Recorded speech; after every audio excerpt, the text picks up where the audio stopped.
Our township, in fact, I just read it in today's Sunday paper, is one of the real hot spots in the Philadelphia suburbs with a couple of hundred cases.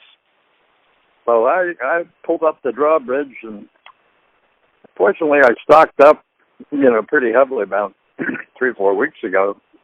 Filled my freezer full of goodies, and I've been able to. I made a couple of trips to the local Wawa for milk, but even that I'm going to wait on. I have enough for a few days, and so it's kind of a scary thing, I'm pushing 96, and I'd like to make it to 97.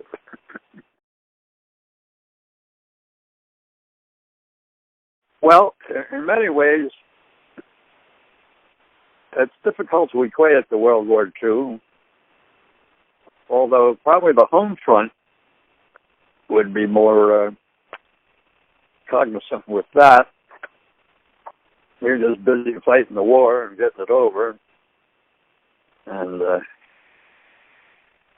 but back in the Great Depression, I very often equate that to the virus, except for the quarantine. But the Great Depression, there were about 25% of the population out of work, and those that were working were making very little. And but the thing was, we often thought back to the fact, how did the people make it through this very, very bad time, their ingenuity and whatnot. But you have to believe that this generation were mostly immigrants or immediate children of immigrants. And these people were the toughest people who came from Europe. I mean, they were the 2 or 3 kids in the family that left their parents for the last time and never see them again, and came over here in poverty conditions and worked hard and made a life of it, So I think it was the fact that they had that genetic background. I know I bought a shotgun when I was 12 years old. Nobody questioned me back in those days. And I put a lot of pheasants on the table, and rabbits and squirrels and whatnot. And we had a big garden. And so, we survived. And, of course, we had ways of hiding our poverty. They asked who you were working for, and the answer usually was street and walker. And that's pretty obvious. And if you went to the, pardon me? Oh, go ahead. If you went to what? If you went to the seashore, which I was a little on the young side to do, but the late teenagers would go to the seashore with a bunch of them, and where they were staying, they lived at the Underwood Hotel, which was underneath the boardwalk on a blanket. So these were all ingenious methods of pretending you weren't poor.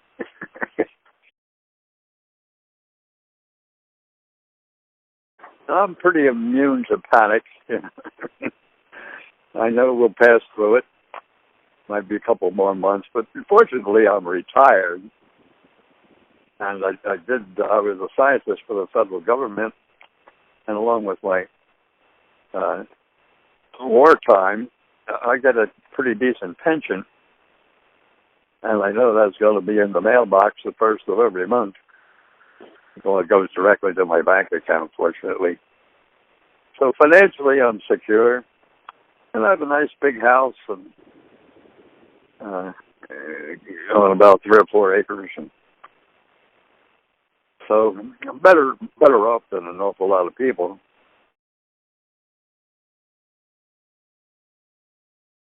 It's hard to give them advice. I throw up when I see all these protests taking place now. And we're going to have one in our capital, Harrisburg, tomorrow, I think. protesting because they're quarantined.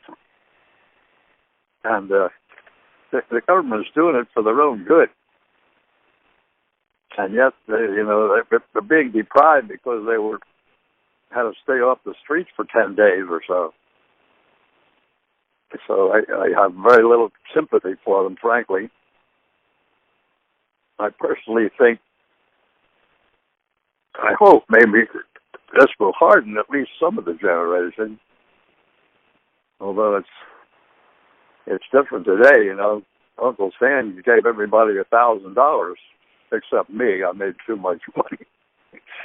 But back in Depression, nobody gave you $1,000. Nobody gave you a damn thing. You didn't make yourself.